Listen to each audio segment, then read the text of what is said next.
make sure that this isn't just automated decision making, but you do have humans in the loop, you do have salespeople there as well, who are able to maintain guardrails around the decisions that the algorithms are prescribing. Welcome to eClerx Talks, where we talk about the hottest topics in the industry today.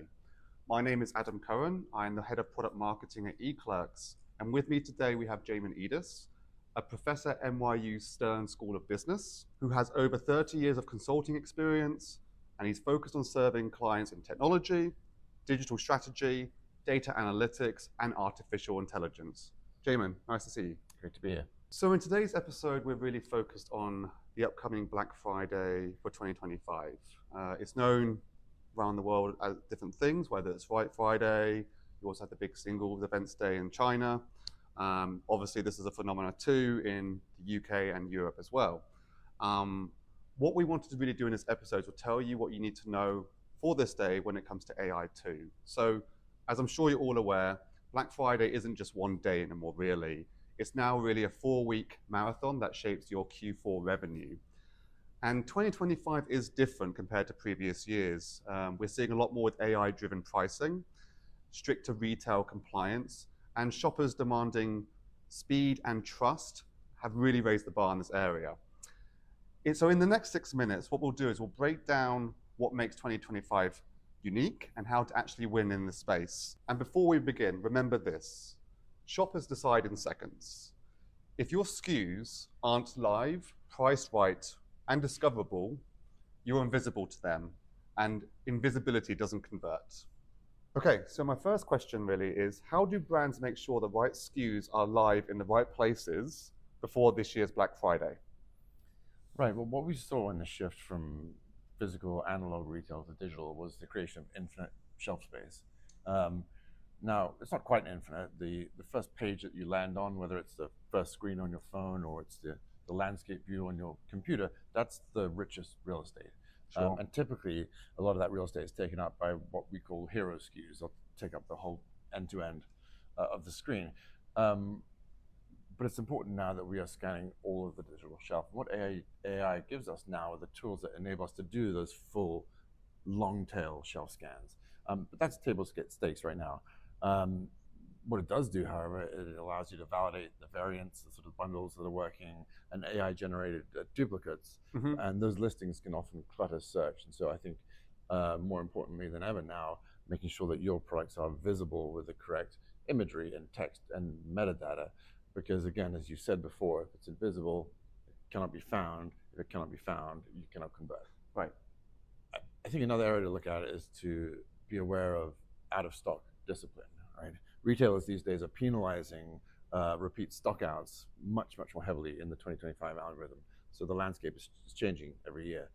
So I think daily monitoring, making sure you're preloading buffers there on top of the SKUs that are mandatory, and making sure that you always have availability, that inventory is in the right warehouse, in the right region, local enough that it can be delivered fast enough. If it's not, the algorithm is going to push you down. So another thing we're seeing now is the emergence of bundling being much more common, Mm-hmm. and much more successful for retailers and the brands behind them. So curating those bundles in a way that's thoughtful, good, better, best, they now typically will outperform single SKUs. And that bundling can be two SKUs together that are of a likeness. That's certainly something that we've seen as we move from analytics that tell you historically this is what we have descriptively to predictively people who bought this also bought that. Now with bundles, we are pushing a prescription. Mm-hmm. We believe that you believe you should have these two, and we're typically seeing consumers respond to that well with a buy button. Going back to the point of discoverability, if it can't be indexed, Mm-hmm.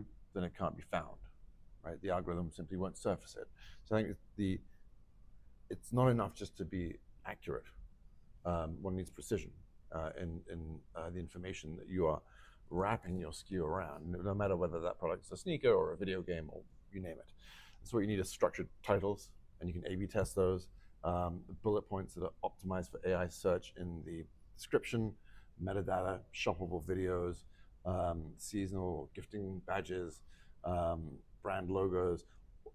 Making sure you have the optimal configuration of that is something that can be now done at scale, personalized, customized, A/B tested, and that's really what the 2025 tools that we have for AI now enable us to do in e-commerce. I think with the surplus of data that we have today, and the brute force power of machine learning and the ability that these AI tools allow us to benchmark, I think it's important to understand that we need a culture of experimentation as retailers. Mm-hmm. So it's not enough just to come up with predictions or prescriptive bundles about what a buyer might want.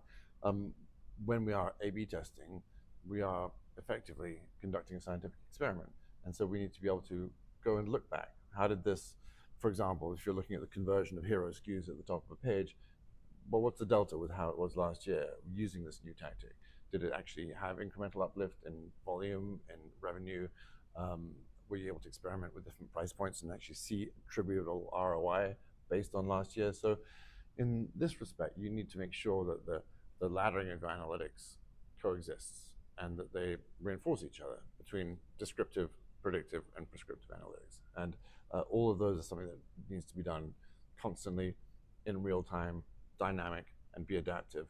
And you need to make sure that this isn't just automated decision making, but you do have humans in the loop. You do have salespeople there as well who are able to maintain guardrails around the decisions that the algorithms are prescribing.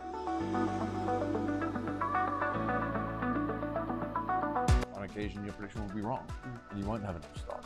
And so you need to build in some kind of buffer around there that is reflective of the error margins that your predictive model is forecasting.